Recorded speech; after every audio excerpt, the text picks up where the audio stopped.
Fillimisht jam shumë e lumtur që është hapur një zyrë e re në Shkup e vetvendosjes. Unë mendoj që nuk po flasim këtë pikë, nuk po flasim vetëm për një zyrë të re apo një degë të re, po flasim kjo fatikisht për një mesazh edhe më të gjerë në mbar vendet ku ka shqiptar, sepse tregon që kudo që ka shqiptar ne kontribuojmë për njëri tjetrin, kontribuojmë për vendin tonë pavarësisht distancave që i kemi, edhe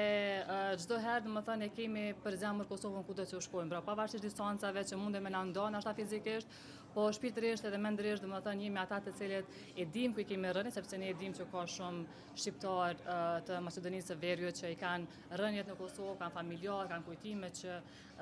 nuk mund të shuhen të fshihen lehtë, por njëkohësisht edhe që ndrojnë gjatë në mendjen tona dhe kujtimet tona. Kështu që besoj që kjo është ai treguesi më i madh edhe tregon që shqiptarët çdo herë nuk i harrojnë rënjet e tyre, por njëkohësisht edhe janë çdo herë të gatshëm për me kontribu për të ardhmen e vendit të tyre, pavarësisht se ku ndodhen. Dhe një pyetje fare